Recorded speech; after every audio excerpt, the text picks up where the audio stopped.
Bonsoir. Nous aurons avec plaisir un nouveau jeudi de l'ordre. Merci à toutes et à tous d'être présents. Ce soir, nous saluons deux intervenants prestigieux qui traitent dans leur domaine de dépistage. Au cours de la première partie, dans le cadre de Mars Bleu, Jean-François Seitz, professeur émérite en hépato-gastroentérologie, service d'oncologie digestive de l'hôpital de la Timone, président du conseil scientifique pour le dépistage du cancer colorectal, centre régional de dépistage des cancers Sud-PACA, vous invite en un flash info à parler à vos patients du dépistage du cancer colorectal. Dans la deuxième partie, Brigitte Chabrol, professeure de pédiatrie à la faculté, médecin responsable du centre régional de dépistage néonatal PACA Corse, élu responsable de la plateforme d'expertise maladies rares de la PHM, nous éclaire sur les maladies rares en pédiatrie, objet de la conférence de ce soir. Posez vos questions, elles seront traitées à la fin. Avant de commencer, je crois utile de vous rappeler le dernier jeudi de l'ordre sur le fonctionnement du Conseil, expliqué par notre amie Aurore Baudouin, à voir sur notre site ou sur notre chaîne YouTube, bien utile en pensant aux prochaines élections ordinales du 30 avril. Merci à notre présidente, à tous les membres du Conseil, merci à tous ceux qui contribuent à cette communication. La parole est à Jean-François Seitz. Merci Marie-Dominique Métra et toute l'équipe du CDOM 13, de l'équipe de communication, de m'avoir cette année invité à vous faire une brève intervention en introduction de Brigitte Chabrol sur le cancer colorectal, puisque c'est le mois de mars, donc c'est le moment de se mobiliser et parlez-en à vos patients. Pourquoi ? Parce que même en période d'épidémie que nous avons connue depuis 2 ans, même en temps de guerre, comme c'est le cas malheureusement, le cancer colorectal reste une priorité de santé publique. C'est le deuxième cancer le plus meurtrier en France.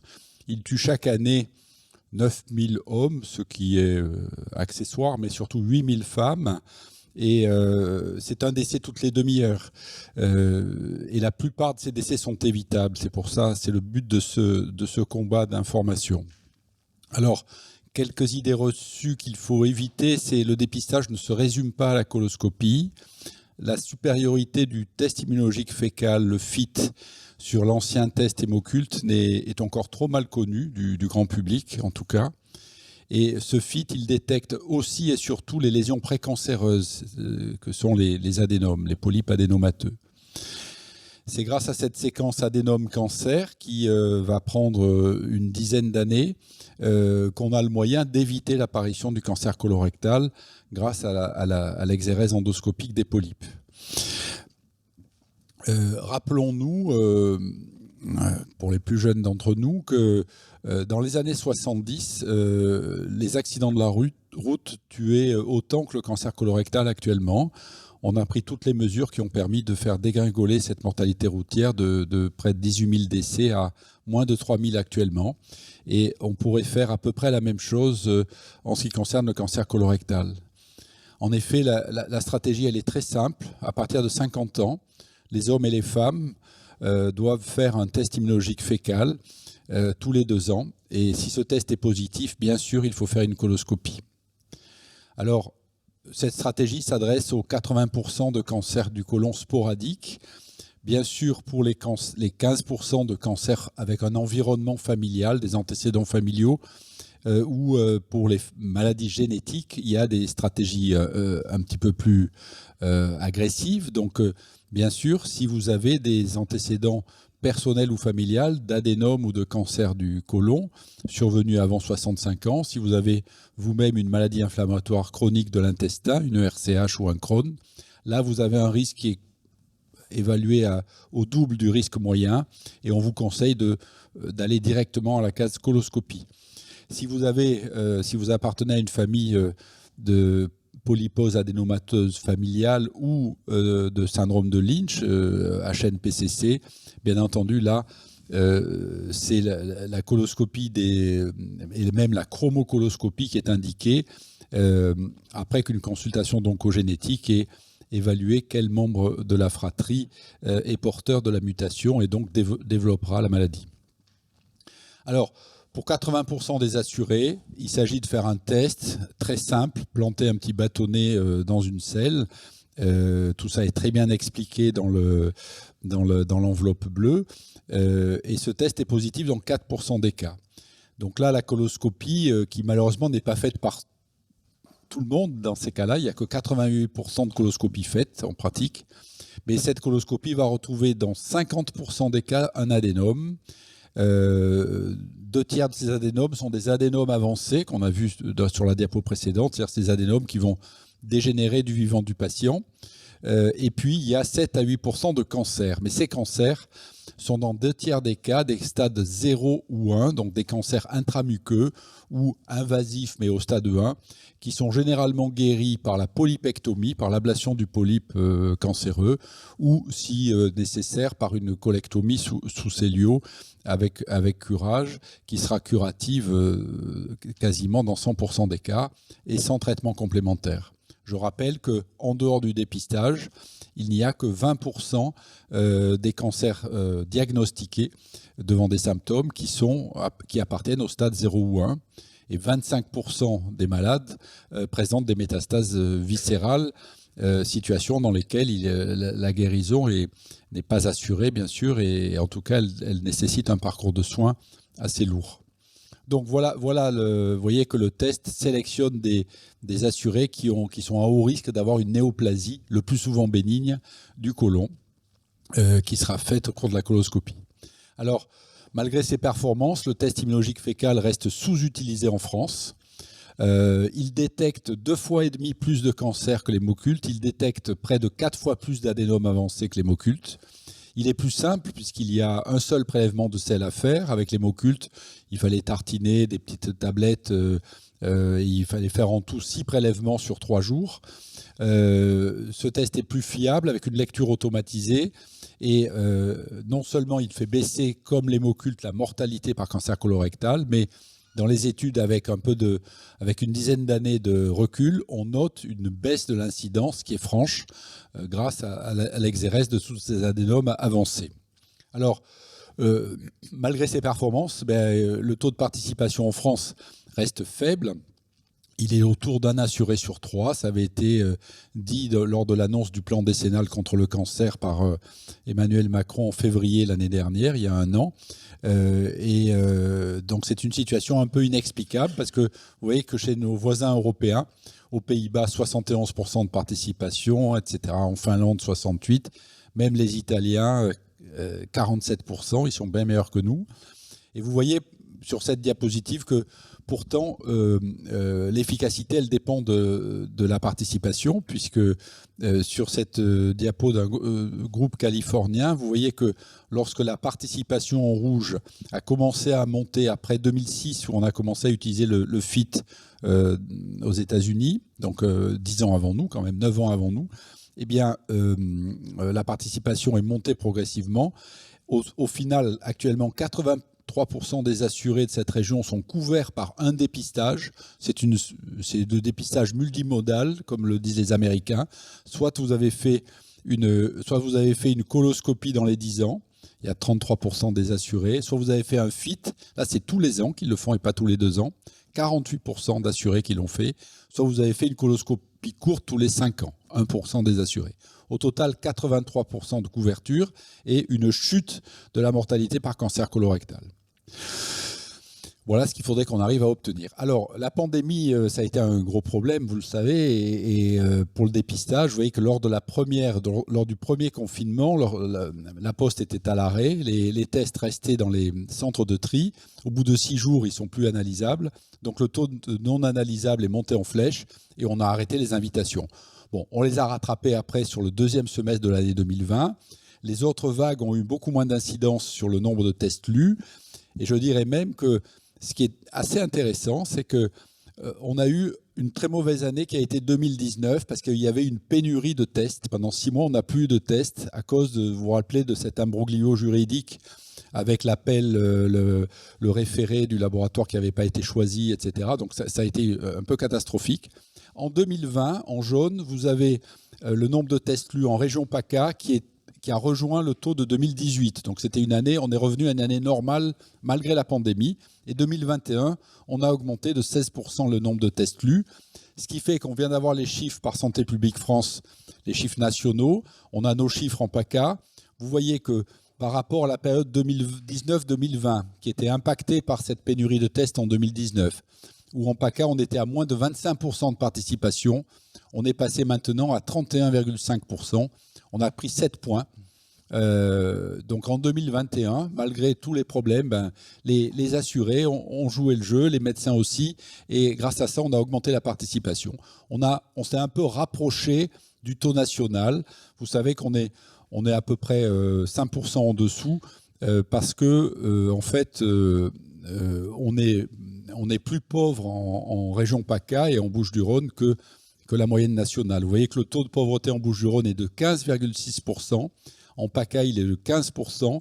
Et la moyenne nationale, c'est 11,8%. Donc, on a une pauvreté plus importante qui explique peut-être en partie notre plus faible participation. Alors, sur les coloscopies, le Covid a eu un impact, bien sûr, puisque les coloscopies en 2020 ont baissé de 18%. Et cette baisse, elle a porté aussi sur les ablations de polypes sous coloscopie, sur les coloscopies thérapeutiques. Il y a eu une baisse de 19%. Cette baisse n'a pas été rattrapée en 2021. Donc ça veut dire que probablement, malheureusement, on notera une augmentation, j'espère qu'elle sera légère, dans le futur de l'incidence du colorectal qui risque d'un peu repartir. Il n'y a pas eu de diminution significative des coloscopies pour diagnostic de cancer, ça c'est heureux. Il y a eu une baisse très discrète des colectomies pour cancer de 2%, qui a été rattrapée très vite en 2021. Donc on peut espérer quand même que sur la prise en charge thérapeutique, il n'y a pas eu de souci. Alors, pour ce qui concerne la pauvreté, je vous fais une annonce qui est un protocole qui s'appelle DECODE, le dépistage du cancer colorectal en zone défavorisée. Nous avons des quartiers de Marseille qui le sont, on le sait, et où le taux de participation est faible, où le niveau de compréhension des dépliants, des explications médicales est altéré par le manque de culture. Donc c'est la littératie en santé qui est une action qui vise par la formation de certains médecins généralistes volontaires, et l'étude veut montrer qu'on améliore la participation par cette formation très simple qui prend 2 fois 1 heure. Les médecins qui seraient volontaires peuvent se manifester auprès de Marianne Durand, qui travaille à l'INSERM et qui est la porteuse de ce projet. Les inclusions ont commencé en octobre 2021. Le bénéfice de participer pour un de nos confrères à cette étude, à cet essai multicentrique, c'est déjà de faire de la recherche et c'est intéressant. Il y a une rémunération accessoirement de 25 € par patient et une rémunération pour la formation. Voilà. Et pour terminer, je dirais que les perspectives, d'abord, elles s'inscrivent dans les objectifs qui ont été tracés dans la stratégie décennale contre le cancer. C'est faciliter l'accès aux tests. Donc, c'est la commande en ligne qui a été mise en place par la CNAM et qui est active depuis le 1er mars 2022. Pour commander son test en ligne, un assuré doit avoir sa lettre d'invitation sur laquelle il y a un numéro d'invitation. S'il n'a pas ce numéro, il ne peut pas commander le test. Il y a un auto-questionnaire où on dit « j'ai pas de RCH, j'ai pas d'antécédent de cancer, etc. Je ne suis pas dans un groupe à aller à la coloscopie directement ». Donc ça, c'est actif. Après, il y a le projet qui a été annoncé aussi de distribution dans les officines par les pharmaciens, après toujours un questionnaire, bien sûr, comme le font les médecins dans leur cabinet. Et cette mise en place se fera peut-être fin 2022. Voilà, il y aura aussi après des expérimentations chez les plus jeunes, entre 45 et 49 ans, ou chez les plus âgés, entre 75 et 79 ans. Et voilà, il y a un programme de formation qui va être remis en place avec l'URPS, je pense, dans les semaines qui viennent. Et enfin, il faut communiquer, et c'est ce qu'on fait en mars. On communique auprès du grand public. Alors, on communique sur la prévention, essentiellement, parce que le test est une arme de prévention. La nutrition est une arme aussi de prévention, ainsi que l'activité physique. Et cette activité physique, elle est symbolisée par la course que nous organisons dimanche prochain au Parc Borelli pour, je dirais, montrer que on réduit nos risques de cette façon. Voilà, je vous remercie pour votre attention. S'il y a des questions écrites, j'y répondrai bien volontiers. Je pense que c'est prévu aussi de le faire. Hein. Voilà, merci beaucoup et je vais passer la parole donc à Brigitte Chabrol qui va passer à un sujet un petit peu différent, mais où le dépistage intervient là aussi. Donc, à mon tour de remercier le Conseil de l'Ordre des Bouches-du-Rhône, Marie-Dominique Métra, de cette invitation ce soir à vous parler d'un sujet qui m'est cher, celui des maladies rares en général et en pédiatrie de façon plus particulière. Et voir un petit peu, on va essayer de faire un panorama quand même rapide, parce qu'il y a beaucoup de choses à dire, de voir d'où on vient, parce que c'est aussi toujours important de savoir d'où on vient, et puis où on va aller dans les années qui viennent, avec certainement une révolution, avec des traitements innovants qui sont en train de tout bouleverser. Alors, juste un petit mot sur les maladies rares. C'est vrai qu'en médecine, souvent on dit c'est une maladie rare, donc c'est une maladie d'experts, donc c'est une maladie qui ne nous concerne pas. C'est tout à fait faux, parce que ces maladies sont rares, effectivement, mais en fait, elles sont très nombreuses. Il y a plus de 7000 maladies, et donc les malades sont fréquents. Et on estime qu'une personne sur 20 en France est concernée par une maladie rare, soit 3 millions de personnes. Et en fait, si on va plus loin, et surtout on pense à l'ensemble des aidants, je pense aux familles, à la fratrie, à tous ceux qui vont entourer ces malades, on va dire que plus de 10 millions de personnes sont concernées, ce qui fait que tout médecin sur le territoire sera confronté à la prise en charge d'une personne porteuse de maladies rares, ou en tout cas de quelqu'un qui accompagne une personne porteuse de maladies rares. Ensuite, 80% sont d'origine génétique, et actuellement, moins de 200 traitements spécifiques, mais ce chiffre augmente chaque année. Et c'est une priorité de santé publique. Alors, ces maladies rares, donc il y a eu énormément de réflexions. Il faut penser au lobbying dans le bon sens du terme des associations qui ont dit, il y a maintenant presque 20 ans, certes, on a une maladie rare, mais personne ne s'occupe de nous, personne ne nous connaît. Et donc, il y a un premier plan maladie rare qui a été édicté en 2005, avec, à l'époque, 131 centres de référence qui ont été labellisés, 500 centres de compétences. Mais bien sûr, ce n'était pas suffisant. Et donc, il y a eu un deuxième plan maladie rare, avec plus de labellisation, et surtout la création de filières de santé maladies rares, avec 23 filières qui ont été labellisées. Donc ça, c'était en 2011-2014. L'idée des filières, c'était que sur l'ensemble du territoire, les centres de référence étaient, sont d'ailleurs, c'est pas du tout un imparfait, sont affiliés donc dans le cadre d'une filière, et qu'il y aura des protocoles communs, des protocoles de dépistage, de diagnostic et de traitement communs pour qu'il y ait une équité des soins sur l'ensemble du territoire. Voilà, donc l'action des filières qui prennent, donc qui sont constituées des centres de référence, des centres de compétences, des laboratoires et les plateformes de diagnostic, de tous les professionnels, sans oublier le médico-social, et des équipes de recherche bien sûr, et des associations de patients. Alors, donc, au final, voilà où on en est aujourd'hui. Donc, il y a 23 filières maladies rares, 387 centres de référence maladies rares et 1773 centres de compétences. C'est le dernier plan, donc 2018-2022. À la fin de l'année, il y a une nouvelle labellisation, donc pour un plan 2022-2026.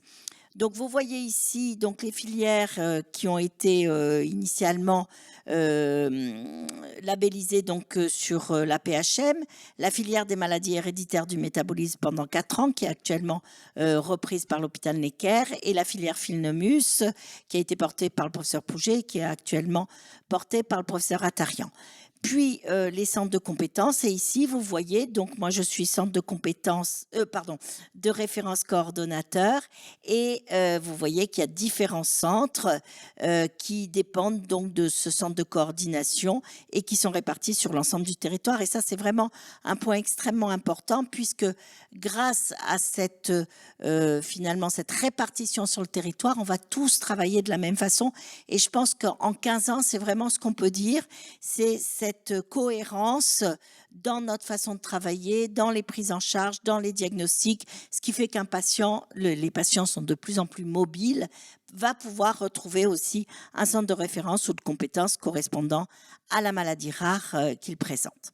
Alors sur Marseille, où on en est, il y a 93 équipes médico-soignantes spécialisées, 20 centres de référence, 73 centres de compétences. Vous voyez que à peu près toutes les maladies chroniques, maladies rares sont représentées sur la PHM, avec donc le grand groupe des maladies neurologiques, des maladies cardiovasculaires, digestives, hématologiques, auto-immunes, inflammatoires, dermatologiques, endocriniennes, maladies du métabolisme et puis les maladies respiratoires, rénales, malformatives, bref, toutes sortes de pathologies donc pour lesquelles le patient peut trouver une réponse. Et sur ces 93 équipes, il y a 34 centres pédiatriques. Et donc au 1er février 2022, étaient suivis à la PHM 35 682 patients porteurs de maladies rares. Donc ce que je vous disais, c'est pas rare en fait. 35 000 patients, c'est énorme. Bien sûr, par exemple, moi, dans mon centre, il y a des patients, je ne vois un seul enfant tous les 3-4 ans avec cette maladie. Mais l'ensemble fait que, vu le nombre de maladies, il y a énormément de patients et 38% d'enfants. Alors, pour la pédiatrie, il faut savoir aussi que sur la région PACA, sur l'ensemble des enfants, nous prenons en charge 70% des enfants porteurs de maladies rares sur l'hôpital d'enfants de la Timone et 30% sont pris en charge ailleurs, c'est-à-dire au CHU de Nice. Donc là aussi, une très grosse représentation pédiatrique. Donc, ces centres de référence, ils ont quelle mission ? Une mission de coordination avec tous les centres de compétences, des réseaux de correspondants, des structures hospitalières, les professionnels du médico-social. Et là, il y a eu vraiment un très gros travail. Par exemple, nous, on a fait un très gros travail avec les IME dans le cadre du handicap, de la déficience intellectuelle, de l'épilepsie. Il y a eu un travail aussi extrêmement important. Les associations de malades participent à ces activités. Puis, il y a la mission d'expertise. Et là, on a copié quelque part le plan cancer avec les réunions de concertation pluridisciplinaire, donc les RCP, donc selon la définition de la HAS, et qui permettent l'évaluation de la qualité des soins, de ce qu'on peut apporter, et qui, là aussi, même si, il faut le dire, au départ, on n'a pas toujours cette culture, et on se dit, on va faire une RCP, il faut suivre des recommandations, des choses qui sont parfois un peu lourdes à mettre en place, mais en fait, on gagne beaucoup de temps par tout ce que ça peut nous apporter dans les discussions des malades. Et vous verrez, je vais vous parler d'une maladie avec une thérapie génique. Tout est fait, toutes les décisions sont prises en RCP, sont jamais prises seules face à un malade.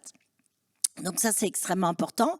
Deuxièmement, les protocoles nationaux de diagnostic et de soins, donc les PNDS, qui sont disponibles sur le site de la HAS. Il y en a plus d'une centaine actuellement et c'est le rôle des centres de référence d'en publier. Je vous montrerai un exemple. L'épidémiologie avec la banque de données maladies rares, c'est comme ça que je peux vous dire qu'il y a 35 000 patients porteurs de maladies rares à la PHM. Et donc la procédure qualité, et puis le recours, la prise en charge, bien sûr, pluridisciplinaire. Un centre de référence ne peut jamais fonctionner seul, on va le revoir. Et la recherche, l'enseignement, la formation. Donc des missions multiples. Ici, juste pour illustrer mes propos, donc le centre maladies héréditaires du métabolisme, donc qui sont des maladies génétiques qui touchent une des voies métaboliques. Il y a plus de 500 maladies identifiées à ce jour. Et vous voyez, les malades sont répartis de cette façon, avec des maladies qui vont toucher le métabolisme énergétique, des molécules complexes telles que les maladies du lysosome ou d'intoxication comme les maladies des acides aminés. Donc on suit à peu près 1500 patients, enfants et adultes, et ça c'est une notion extrêmement importante aussi parce que beaucoup de centres étaient développés en pédiatrie, mais arrivés à l'âge adulte, il y avait quand même ce gros problème de la transition, et vraiment il y a cet effort qui s'est fait ces dernières années pour pouvoir orienter l'enfant au sein d'une équipe adulte qui est également référente pour son problème, sa problématique. Donc, la mission d'expertise, bon, c'est des maladies où il faut des régimes extrêmement spécialisés. Donc, les diététiciennes sont tout à fait ont un rôle fondamental, pivot. Et puis, il y a des traitements extrêmement spécifiques, des enfants qui ont un déficit enzymatique, donc d'origine génétique, qui ne sont pas capables de fabriquer cette enzyme. On va leur apporter. On leur apporte, c'est un enzyme qui va être fabriqué par génie génétique. On va l'apporter par voie intraveineuse le plus souvent, parfois par voie intracérébroventriculaire, avec mise en place ce qu'on appelle un réservoir au niveau ventriculaire et une perfusion tous les 15 jours, mais aussi les greffes de foie, de rein, de cœur, de cellules souches hématopoïétiques qui vont permettre d'apporter cette enzyme déficient. Donc vous voyez des traitements qui peuvent être extrêmement lourds, extrêmement techniques et qui nécessitent des équipes très spécialisées. Il y a aussi tout le travail multidisciplinaire avec l'ensemble, et c'est l'intérêt d'être au sein de l'hôpital d'enfants. Je crois que on va solliciter pratiquement, il n'y a pas un étage qui ne soit pas sollicité en permanence, un plateau technique important et ne pas oublier la prise en charge médico-sociale, et on parle d'enfants, donc l'accompagnement, la scolarité. Voilà représenter un petit peu tous ceux avec qui on va travailler, mais je pense que l'ensemble des centres références pourrait montrer exactement la même diapo.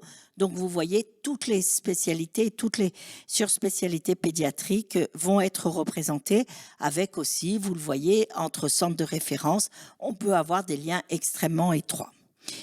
Donc voilà, les PNDS, bon ça je vais passer, et les réalisations, je voulais insister sur 2 ou 3 points.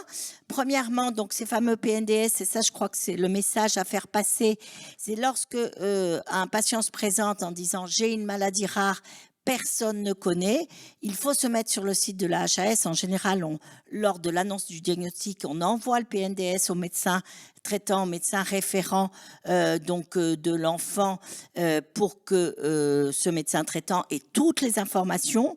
Ils sont mis à jour très régulièrement. Vous voyez celui-là qu'on a donc rédigé dans le service sur une maladie très rare, acidurique glutarique type 1, mais c'est un enfant qui est suivi, qui a un médecin traitant, et ce médecin peut avoir tous les renseignements sur ce PNDS.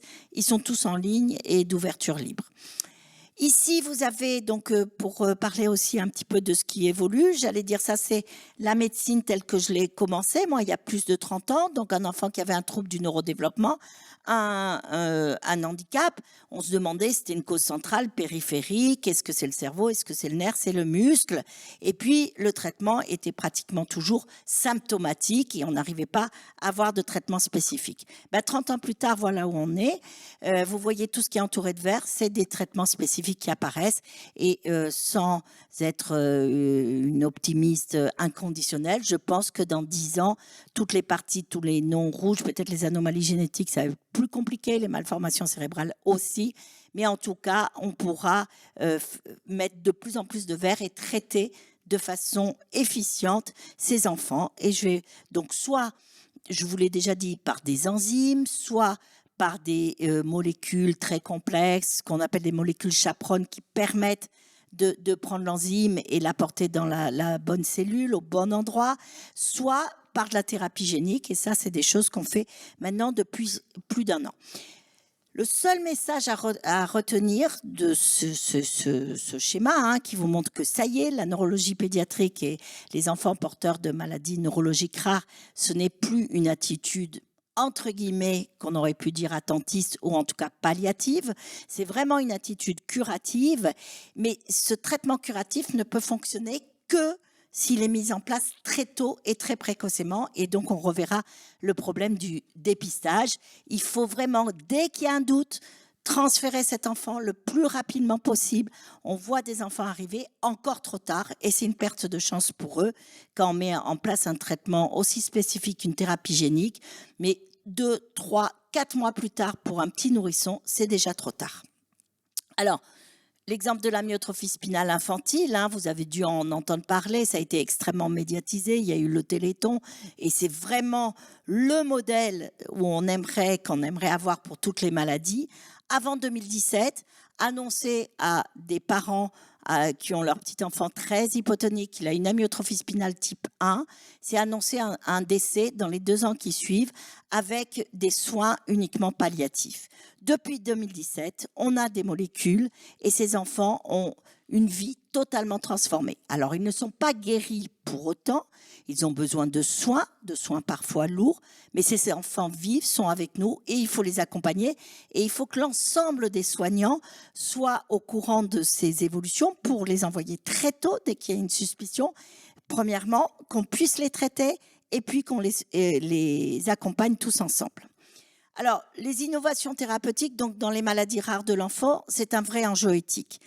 On est entre ce qu'on appelle l'optimisme thérapeutique, c'est-à-dire qu'il faut bien comprendre le traitement, bien définir les objectifs, que l'équilibre risque-bénéfice soit bien compris et qu'on a un espoir positif vers une amélioration, mais on ne peut pas encore parler de guérison. Peut-être qu'on pourra le faire dans quelques années, mais on ne peut pas encore en 2022.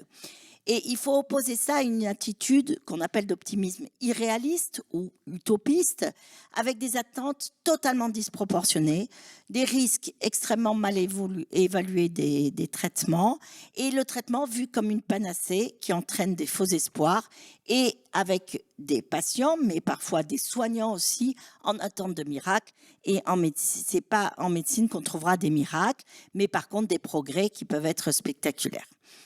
Tout ça fait qu'on va changer notre annonce diagnostique. On dit pas du tout, et moi je dis pas du tout la même chose maintenant que ce que je disais il y a que 10 ans, voire 5 ans en arrière. L'annonce diagnostique, il faudra bien sûr qu'elle soit faite par un médecin qui connaît la maladie, mais qui connaît surtout la prise en charge actuelle. Et donc maintenant, elle va prendre en compte un traitement spécifique. La prise en charge, le pronostic, très difficile. Sans traitement, on connaissait bien l'histoire naturelle. Là, on est en train de la modifier. Quand des parents me disent « mais est-ce que mon enfant de 4 mois qui a une amyotrophie spinale, qui va avoir une thérapie génique, comment il sera à l'âge de 10-20 ans ?» On ne peut pas répondre puisque ce traitement n'a que 3 ans de recul. Donc ça, c'est quelque chose d'extrêmement important à comprendre. On va vraiment construire cette histoire naturelle avec l'enfant et sa famille et voir au fur et à mesure de quel type de prise en charge il va avoir besoin. Et puis, bien sûr, il y a le conseil génétique. Et donc, cette annonce, elle est fondamentale. Alors, il y a eu beaucoup de publications depuis très longtemps en pédiatrie sur l'annonce diagnostique, le retentissement chez les parents, chez les adultes qui entourent l'enfant. Très peu de choses sur l'enfant. Et on s'est rendu compte que ces enfants, finalement, qu'on voit tout petits, quand les diagnostics sont faits très tôt, qui vont venir dans les centres de référence régulièrement, qu'on connaît très bien, ils nous connaissent très bien. Pour autant, est-ce qu'ils ont eu vraiment une annonce, une information sur leur maladie? On se rend compte qu'en fait, pas du tout. Et on a été interpellés par plusieurs adolescents qui nous ont dit qu'on n'était pas bon là-dessus. Donc, ils ont eu raison et on a essayé de travailler. Donc, voilà ici un petit livret qu'on a fabriqué dans le service. Donc, c'est un petit garçon qui arrive, qui a une myopathie de Duchenne et le parcours de soins de ce petit garçon. Donc, il arrive à l'hôpital, il voit les médecins, on explique qu'on va faire une biopsie musculaire, qu'on va faire des prises de sang et on lui explique pourquoi il ne marche pas très bien. Et puis après, il va rentrer chez lui et ses parents auront le diagnostic et on va mettre en place tous les soins nécessaires. Ben, ce petit enfant, même de 5-6 ans, il est tout à fait capable de comprendre. Bien sûr, on lui dit ce qu'il est capable à son âge, à 5 ans, 6 ans, de comprendre que s'il joue pas bien au foot, c'est parce qu'il a une maladie musculaire et il va se servir de ce livret pour communiquer avec ses copains d'école, avec ses cousins, avec sa famille. Et on a fait tout un travail avec une étude spécifique et il y a eu vraiment... il a été assez plébiscité et maintenant il est distribué dans toutes les consultations de France. Un deuxième travail qui a été fait, mais plus donc par une psychologue du service, Floriane Pouban, que j'ai dirigé dans son master d'éthique, donc sur la réannonce diagnostique de l'enfant dans les maladies rares et chroniques. Et l'idée, c'est que les ados nous interpellent et nous disent mais qu'est-ce que je vais faire? Vous m'avez jamais parlé. Un ado un jour m'a demandé s'il allait mourir de sa maladie. Enfin, des choses qui peuvent aller très loin. Et donc, il y a eu toute une enquête. Et vous voyez ici quelques phrases, donc des verbatims recueillis. Par exemple, comment ça? Comment je le sais? Je l'ai toujours su. C'est chelou comme question. On entend les adultes parler. Et ensuite, j'ai posé des questions. Et puis, ce qui nous dit aussi, qui reflète bien notre niveau de consultation et doit nous interpeller tous les médecins. Par habitude, les adultes fonctionnent comme ça, ils parlent entre eux et nous, on demande si on fait du sport et si ça va à l'école. Et c'est vrai que très souvent, c'est ce qu'on demande aux enfants, alors que c'est eux qui sont porteurs de la maladie et qui ressentent complètement la maladie. Voilà, donc là aussi, une autre jeune fille qui nous dit « Moi, je voudrais faire comme toutes les jeunes filles de mon âge, aller au collège l'année prochaine et tout, mais vu que je ne sais rien sur ma maladie, je ne sais pas ce que je vais pouvoir faire après. » Voilà, j'espère qu'elle va partir. Les médicaments devaient me rendre plus grande. C'est une maladie avec une atteinte osseuse importante, mais il ne marche pas. Donc, vous voyez, il y a vraiment cette interpellation. Et ça, je crois que c'est quelque chose. On dit que et là aussi, le plan cancer nous avait bien expliqué l'information à donner aux patients. Mais il y a l'information, il ne faut pas oublier que les enfants, même petits, les ados, ce sont des patients et qui doivent recevoir des informations qui leur soient tout à fait personnalisées. Après, on a fait un autre, du coup, on a travaillé là-dessus, un petit livret enfant pour expliquer ce que c'était qu'un centre de référence, le nombre de personnes ils allaient rencontrer, le rôle de chacun, le domaine de compétences de chacun, ce qui n'est pas toujours évident. Et tout ça, on l'a fait avec des associations de patients. Et vous voyez ici des réalisations du service. Et puis, on a eu l'honneur quand même, Arthur, qui est plébiscité actuellement, le jeune Arthur Baucher, qui revient avec toutes ses médailles de Pékin. Et déjà en 2018, il était venu nous montrer, parce qu'il est suivi dans le service, et il était venu nous apporter ses premières médailles, donc qui étaient des médailles d'argent. Et bientôt, je les ai pas encore, je l'ai eu récemment, et bientôt, il nous apportera ses médailles d'or. Ça, il a promis de refaire une après-midi dans le service. Et je vous dis pas la joie et les étoiles qu'il y avait. On avait invité d'autres enfants qui étaient là, et en haut, vous voyez qu'il est allé à domicile voir un enfant qui a un handicap très sévère.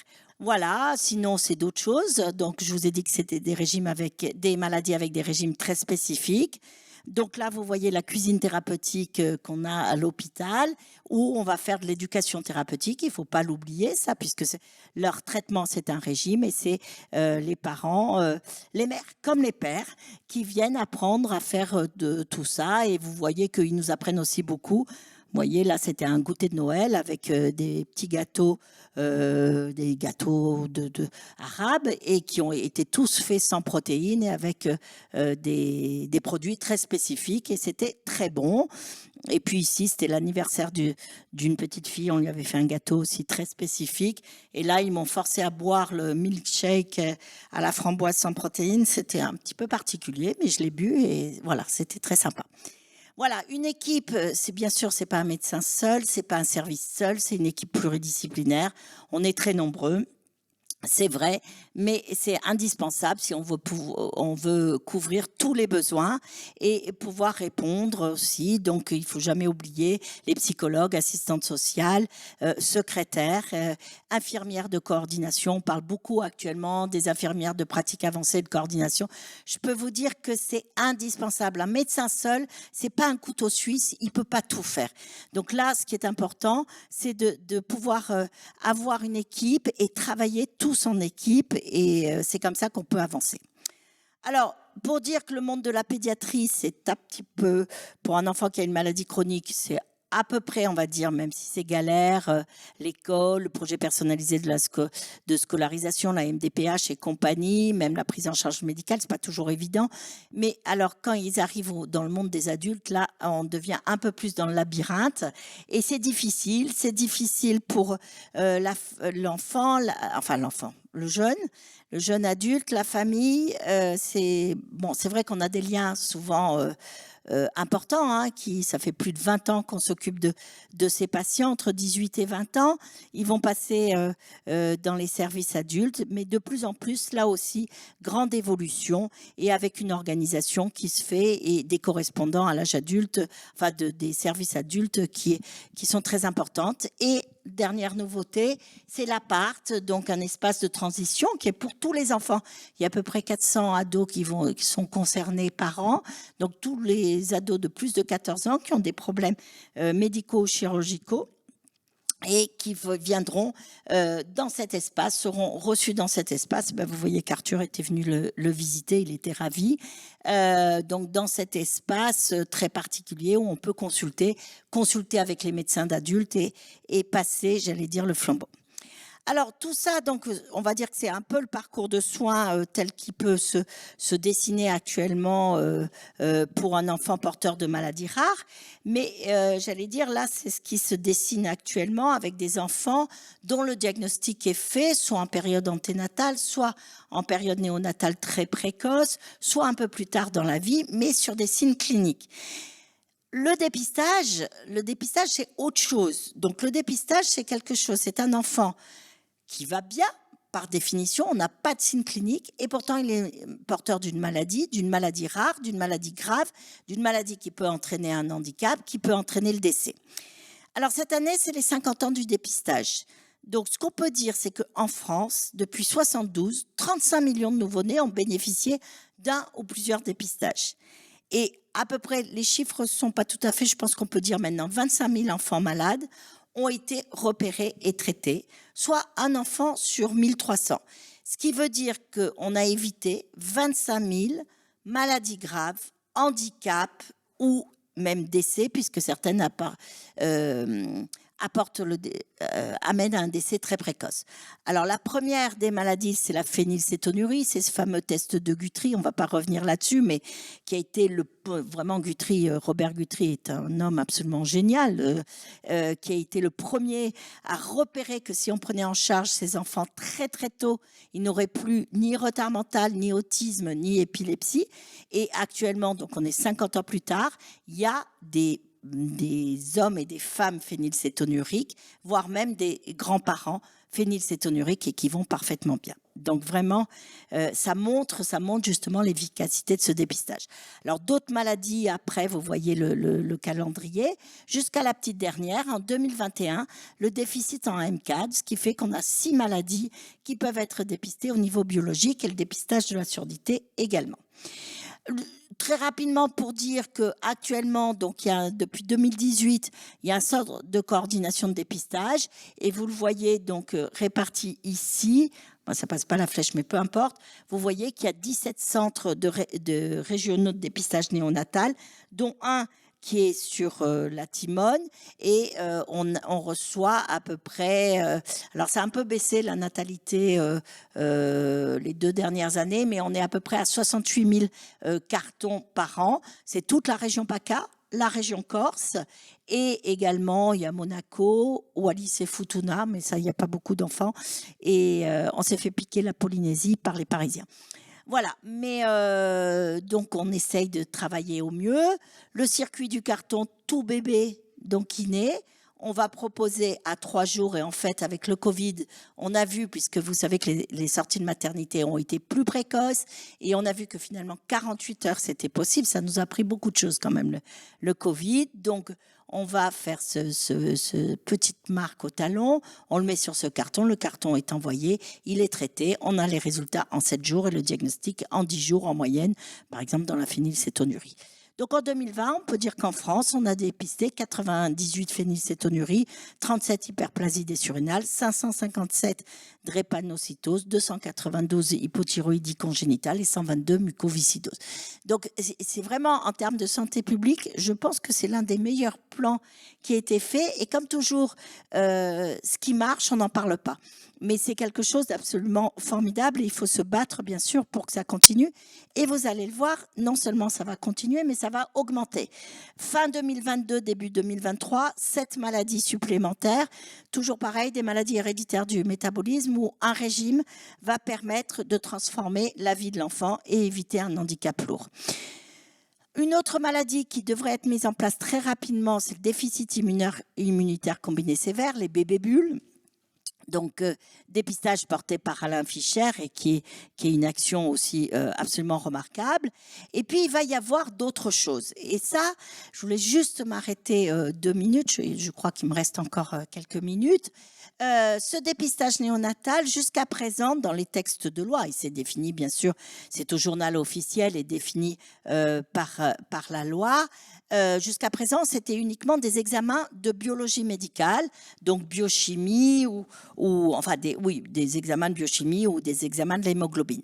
Et en juillet 2020, au sein de la loi de bioéthique, dont on a parlé de beaucoup d'autres choses, mais il y a autre chose que la PMA dans la révision de la loi de bioéthique, il y a la possibilité dans le dépistage néonatal de recourir à des examens de caractéristiques génétiques. Et c'est la première fois donc que c'est inscrit.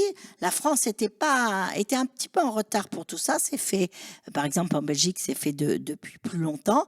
Et là, maintenant, ça va être possible. Donc, on va avoir quand même des problématiques. Quelles sont les maladies qu'on va dépister ? Puisqu'on est, si c'est fait, je vous ai parlé déjà de la myotrophie spinale, bien sûr, donc c'est l'une des premières probablement qui va être dépistée en 2023 ou 2024. Il y a un traitement qui existe, mais on a quand même une incertitude sur le long terme, ce qu'on peut nous répondre. Mais à l'époque, Monsieur Guthrie, dans les phénylcétonuries, il n'était pas capable de dire qu'il y aurait des parents des enfants qui deviendraient des parents, qui travailleraient, voire des grands-parents. Il ne le savait pas, donc il a pris ce pari, c'est un pari qui a réussi. Voilà, donc l'histoire, c'est sûr qu'on ne sait pas exactement ce qui va se passer. Après, il faut réfléchir quand même, là, quand je parle de traitements innovants, c'est des traitements avec des coûts très élevés. On l'a vu, qui sont souvent non curatifs totalement, qui augmentent le niveau de soins et des hospitalisations. Et là, on se bat actuellement au niveau des hôpitaux pour avoir vraiment des lits de thérapie spécifiques, parce que c'est une charge pour faire une thérapie génique à un enfant. Une injection dure à peu près 1 heure, mais à mon avis, il faut 10 personnels en permanence à côté, avec le circuit, le pharmacien. Voilà. Donc, il faut tenir compte de tout ça et il faut qu'on soit capable de mettre en place tout ça au sein de nos hôpitaux.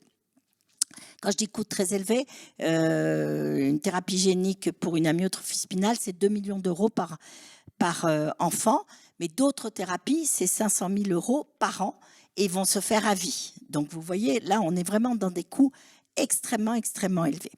Et donc, la question, finalement, on a vu que ces traitements marchaient, d'autant plus qu'ils étaient faits très tôt, avant qu'il y ait des dégâts liés à la maladie. Donc, l'idée, c'est dès la naissance, dépister donc ces enfants pour pouvoir les traiter plus tôt. Ceci étant, on va tomber sur des maladies qu'on va dépister qui peut-être ne commenceront qu'à l'âge de 10 ans, 20 ans, voire 40 ans. Exemple de la maladie de Pompe. Donc, vous voyez, à chaque étape, il y a une réflexion pour pouvoir répondre de la façon la plus précise et surtout au plus grand bénéfice des malades. Voilà, donc les Américains, le College of Medical Genetics se posent les mêmes questions. Hein. Ils disent bien qu'il faut les faire rapidement. Voilà, il y a différentes maladies, donc on pourra dépister. Et ce dépistage donc qui augmente. Et vous voyez la France qui était pionnière, eh ben elle est en marron. Là, on n'est pas bon. Hein. On n'est pas. Voilà, donc on a vu qu'il y avait 7 autres maladies qui arrivaient. Donc on va en avoir 13. Et puis je pense qu'avec les tests génétiques qu'on va mettre en place, probablement dans les 5 ans, on va vraiment remonter le système. Il faut faire attention aussi à ces courbes parce que vous savez qu'il y a des endroits où c'est pas tout le pays, mais certaines régions, parce qu'il y a une autonomie aussi de la prise en charge de la santé. Or, en France, ce dépistage doit rester totalement proposé systématiquement à tous les enfants, quels qu'ils soient, et le traitement proposé à tous les enfants, quels qu'ils soient, qui ont bénéficié du dépistage, ce qui n'est pas le cas partout.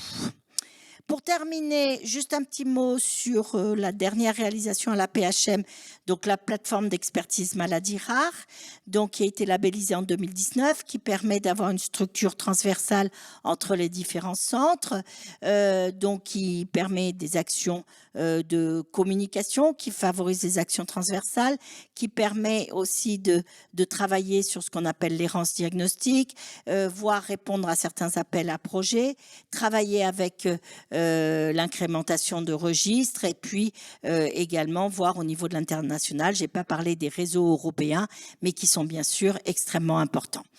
Voilà, et les deux axes sur lesquels on travaille, c'est le parcours patient et un soutien au fonctionnement, à la valorisation des centres maladies rares. Et puis, le prochain projet, ça va être la création d'un espace, là aussi on prend exemple sur le cancer, d'un espace type ERI pour les patients porteurs de maladies rares avec des informations qu'ils peuvent trouver. Voilà, alors pour terminer, je vous ai fait juste un panorama un petit peu large de là où on était. Bien sûr que si vous me laissiez le micro, je pourrais vous parler encore des heures et des heures, mais ce n'est pas l'objectif. Juste, je voulais terminer aussi quand même vraiment par ce chiffre de 3 millions de malades, mais 10 millions de personnes concernées. Et là, je crois que c'est aussi ces dernières années, ces personnes concernées qu'on peut appeler aidants.